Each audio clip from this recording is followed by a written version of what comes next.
بسم اللہ الرحمن الرحیم۔ السلام علیکم۔ اس ویڈیو میں آپ کو بتاؤں گا کہ فرعون کون تھا، فرعون کا پاسپورٹ کیوں بنایا گیا، فرعون کی لاش اس وقت کہاں ہے، کیا فرعون کے بال اور ناخن اب بھی بڑھتے ہیں، کیا فرعون کی لاش پہ ہر سال چوہے چھوڑے جاتے ہیں، فرعون کے جادوگروں اور موسیٰ علیہ السلام کا کیا واقعہ ہے۔ آج کی اس ویڈیو میں آپ یہ سب جانیں گے۔ فرعون کا ذکر قرآن میں بنی اسرائیل کے قصے میں آتا ہے۔ فرعون کا تکبر تاریخ اور ادب میں مشہور ہے۔ موسیٰ علیہ السلام نے فرعون کو اپنی رسالت کی نشانیاں دکھائیں، مگر اس نے ماننے سے انکار کیا۔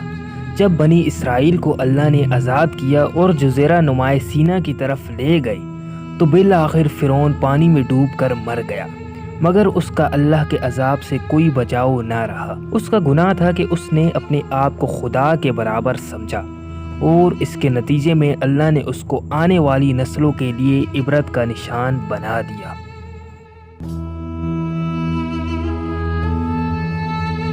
1974 میں فرعون کی لاش میں کوئی خرابی پیدا ہونا شروع ہو گئی اور اس کی لاش کو ٹھیک کروانے کے لیے فرانس لے جانا پڑا، لیکن اب مصر سے فرانس کا سفر تو بنا پاسپورٹ کے ممکن نہیں تھا، لہٰذا 3000 سال پہلے سمندر میں ڈوب جانے والے انسان کا پاسپورٹ بنایا گیا۔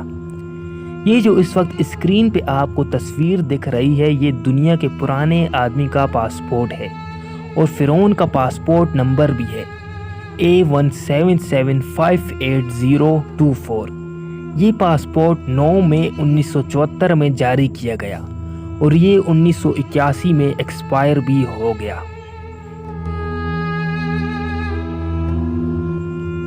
جب فرعون کی موت ہوئی تھی تو جب فرعون کی لاش سمندر کے کنارے پر آئی تھی تو مصریوں میں سے ایک شخص نے فرعون کی لاش کو پہچان لیا اور دربار میں خبر دے دی۔ فرعون کی لاش کو محل لے جایا گیا۔ درباریوں نے فرعون کی لاش کو مسالے لگا کر اسے پوری شان اور احترام کے ساتھ تابوت میں رکھ دیا۔ جب وہ اس کام کو سرانجام دے رہے تھے تو ان سے ایک غلطی ہو گئی تھی۔ چونکہ فرعون سمندر میں ڈوب کر مرا تھا اور مرنے کے بعد کچھ عرصے تک پانی میں رہنے کی وجہ سے اس کے جسم پر سمندری نمکیات کی ایک تہ جمی رہ گئی تھی۔ مصریوں نے اس کی لاش پر نمکیات کی وہ تہ اسی طرح رہنے دی اور فرعون کو اسی طرح تابوت میں رکھ دیا۔ وقت گزرتا رہا، زمین و آسمان نے بہت سے انقلاب دیکھے جن کی گرد کے نیچے سب کچھ چھپ گیا، حتیٰ کہ فرعونوں کی لاشیں بھی زمین کی تہوں میں گم ہو گئی۔ ان کے نام صرف کتابوں، ان کی تعمیرات لوگوں کے ذہنوں میں ہی رہ گئی، یہاں تک کہ ہمارے آخری نبی حضرت محمد صلی اللہ علیہ وسلم کا دور آ گیا۔ حضور صلی اللہ علیہ وسلم پر نازل ہونے والی کتاب قرآن مجید میں بھی فرعونوں کے قصے بڑی تفصیل کے ساتھ بیان کیے گئے تھے، اور اسی سلسلے میں اس فرعون کا جسم محفوظ کرنے کی بات پر ایک آیت بھی نازل ہوئی تھی، جس کی سچائی پر سب اہل ایمان والوں کا پختہ یقین تو تھا، مگر وہ یہ سمجھنے سے قاصر تھے کہ خدائی کا دعویٰ کرنے والا جو فرعون تھا اس کی لاش آخر کہاں محفوظ کی گئی اور اسے عبرت کا نشان کیسے بنایا جائے گا۔ تو پھر سال 1871 میں مصر کے ایک شہر الغورنیہ سے تعلق رکھنے والے ایک معمولی چور جس کا نام احمد عبد الوصول تھا، اسے ایک دن گمشدہ لاشوں کی طرف خفیہ راستے کا پتہ چل گیا تھا۔ احمد عبد الوصول نوادرات چوری کر کے بیچا کرتا تھا۔ ایک دن یہ چور دریائے نیل کے کنارے کے قریب تبیسہ کے مقام پر اسی سلسلے میں پھر رہا تھا جب اسے ایک خفیہ راستے کا پتہ چلا۔ وہاں وہ نوادرات کی چوری کے لیے جگہ کھود رہا تھا کہ اسی دوران اسے کچھ لوگوں نے پکڑ لیا اور پولیس کے حوالے کر دیا۔ وہ جس جگہ کو کھود رہا تھا اس جگہ سے ملنے والے راستے کی جب مسلسل کھدائی کی گئی تو سال 1891 کو دوسری ممیوں کے ساتھ اسی غرق ہونے والے فرعون کی لاش بھی مل گئی۔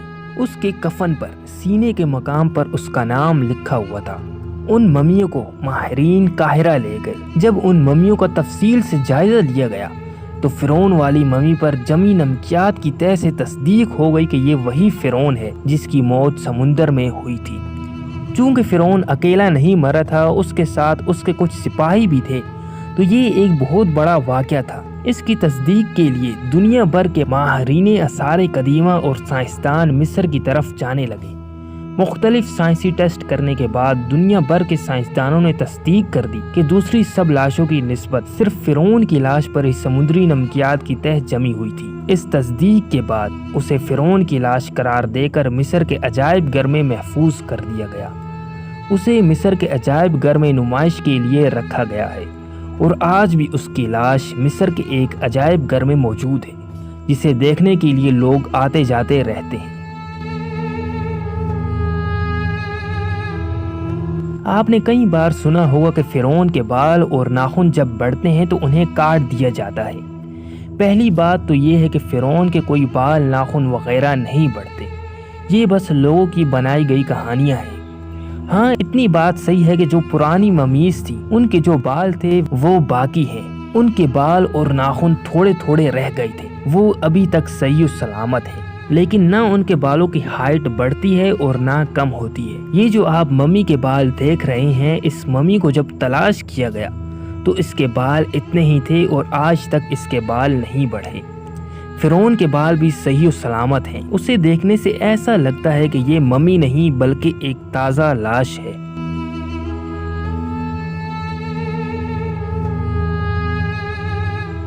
اس کے ساتھ ساتھ یہ بات بھی جھوٹ ہے کہ فرعون کی لاش پہ چوہے چھوڑے جاتے ہیں، یہ بھی ایک لوگوں کی خود سے بنائی گئی کہانی ہے۔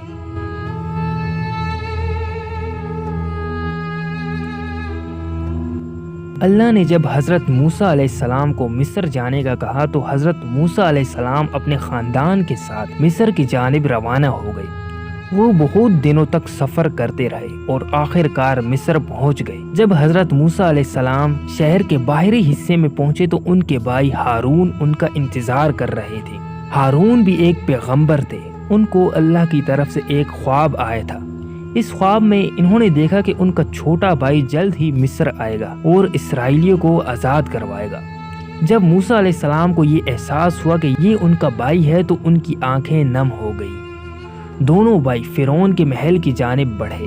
حضرت موسیٰ علیہ السلام کئی سالوں سے مصر میں نہیں تھے اور وہ یہ جانتے تھے کہ ان کی زندگی خطرے میں ہے۔ موسیٰ علیہ السلام کے کانوں میں اب بھی اللہ کے وہ الفاظ گونج رہے تھے کہ فرعون کے پاس جاؤ اور کہو کہ اسرائیلیوں کو جانے دے۔ موسیٰ علیہ السلام اپنے بھائی کے ساتھ فرعون کے سامنے کھڑے تھے۔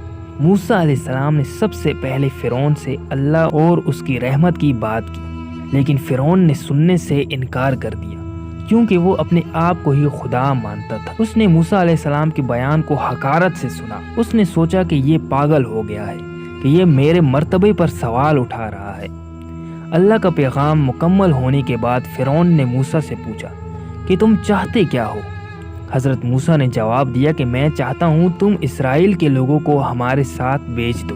فرعون نے کہا کہ اسرائیلی میرے غلام ہیں، میں کیوں انہیں تمہارے ساتھ بھیجوں؟ موسیٰ نے کہا کہ وہ تمہارے غلام نہیں ہیں بلکہ اللہ کے غلام ہیں۔ اس جواب سے فرعون کو غصہ آ گیا۔ فرعون نے کہا کہ کیا تم موسیٰ نہیں ہو؟ پیغمبر نے سر ہلایا اور کہا ہاں۔ فرعون نے کہا کہ ہم تمہیں دریائے نیل سے اٹھا کر لائے اور پالا پوسا، کیا ہم نے یہ نہیں کیا؟ فرعون نے پھر کہا کہ تم وہی موسیٰ ہو نا جس نے ایک مصر کے شخص کا قتل کیا، تم ایک قاتل ہو اور تمہاری ہمت کیسے ہوئی میرے سامنے کھڑے ہونے کی؟ موسیٰ علیہ السلام نے طنز کو نظر انداز کیا اور کہا کہ وہ شخص اتفاق سے مارا گیا، یہ قتل ارادتاً نہیں تھا، اللہ نے مجھے معاف بھی کر دیا ہے اور اب میں اس کا پیغمبر ہوں۔ فرعون نے کہا کہ اچھا ایسی کوئی نشانی دکھاؤ جس سے یہ ثابت ہو کہ تم اللہ کے پیغمبر ہو۔ موسیٰ علیہ السلام نے ان کے ہاتھ میں جو چھڑی تھی اسے نیچے پھینکا تو وہ ایک سانپ کی شکل میں تبدیل ہو گئی۔ وہ سانپ زمین پر چلنے پھرنے بھی لگا۔ فرعون تو پہلے ڈر گیا لیکن اس نے بڑی مشکل سے ڈر کو قابو کیا اور کہا کہ ہماری سلطنت میں بہت سے جادوگر ہیں جو تمہارا مقابلہ کر سکتے ہیں۔ فرعون نے حضرت موسیٰ اور ان کے بھائی کو محل میں ہی روک لیا۔ پھر اس نے سلطنت کے سبھی جادوگروں کو اپنے محل میں آنے کی دعوت دی اور حضرت موسیٰ کے مقابلے اچھا جادو دکھانے پر انعام کا اعلان کیا۔ مقابلے کا دن آ گیا، محل لوگوں سے بھر گیا، سارے جادوگر ایک طرف کھڑے تھے۔ حضرت موسیٰ اور ان کے بھائی جادوگروں کے سامنے کھڑے تھے۔ محل میں ہر شخص فرعون کا تابعدار تھا، سوائے موسیٰ علیہ السلام اور ان کے بھائی کے۔ موسیٰ علیہ السلام نے جادوگروں سے پہلے جادو دکھانے کو کہا جاتا ہے کہ وہاں 70 سے زیادہ جادوگر ایک لائن میں ہی کھڑے تھے۔ جادوگروں نے اپنی رسیوں اور چھڑیوں کو زمین پر پھینکا اور زمین پر دیکھتے ہی جیسے سانپوں کا سیلاب آ گیا ہو۔ وہ سانپ حرکت بھی کر رہے تھے۔ لوگوں کی بھیڑ یہ جادو دیکھ کر حیرت زدہ ہو گئی۔ وہ سوچنے لگے کہ موسیٰ اس جادو کو شکست کیسے دیں گے۔ موسیٰ علیہ السلام بھی خوف زدہ تھے، لیکن وہ یہ جانتے تھے کہ اللہ ان کے ساتھ ہے۔ موسیٰ علیہ السلام نے اپنی چھڑی زمین پر پھینکی اور وہ ایک بہت بڑے سانپ میں تبدیل ہو گئی اور ان جادوگروں کے سارے سانپوں کو ایک کے بعد ایک نگل لیا۔ وہاں کھڑے لوگ موسیٰ علیہ السلام کی تعریف کرنے لگے اور دوسری طرف جادوگر یہ منظر دیکھ کر حیران تھے۔ وہ سوچ رہے تھے کہ موسیٰ کا جادو کوئی کرتب نہیں ہے بلکہ اصلی سانپ ہے، اور ان جادوگروں کو یہ احساس بھی ہو گیا کہ موسیٰ صرف جادوگر نہیں۔ سب جادوگر سمجھ گئے کہ موسیٰ علیہ السلام کی طاقت کسی عظیم چیز سے آئی ہے۔ سارے جادوگر حضرت موسیٰ علیہ السلام کے پاؤں پر گر گئے اور معافی مانگنے لگے۔ اللہ نے انہیں معاف کر دیا، لیکن فرعون نے نہیں۔ فرعون نے کہا کہ تم اس کے اللہ کو کیسے مان سکتے ہو جب تک میں اجازت نہ دوں۔ جادوگروں نے جواب دیا کہ آپ جو مرضی کر لیں، ہمیں تو اللہ کی سزا کا خوف ہے۔ یہ سن کر فرعون بہت غصے میں آ گیا۔ اس سے آگے کیا ہوا تھا؟ فرعون نے اسرائیلیوں کو کیسے آزاد کیا تھا؟ فرعون خدائی کا دعویٰ تو کرتا تھا، لیکن پھر بھی ایک دن فرعون نے اللہ سے دعا کی تو اللہ نے فرعون کی دعا کو قبول کیوں کیا تھا؟ کیا وجہ تھی؟ فرعون نے اپنی دعا میں کیا الفاظ کہے تھے؟ اگر آپ حضرت موسیٰ اور فرعون کا مکمل واقعہ جاننا چاہتے ہیں تو آپ کامنٹ میں ہمیں ضرور بتائیے گا، اور اگر آپ کو یہ ویڈیو پسند آئی ہے تو اسے لائک ضرور کریں، اور ایسی اور معلوماتی ویڈیوز کے لیے آپ ہمارے چینل سبسکرائب کر کے یہ جو ساتھ گھنٹی کا بٹن ہے آپ اسے بھی لازمی دبائیں تاکہ ایسی ہی ویڈیوز آپ تک بآسانی پہنچتی رہیں۔ شکریہ۔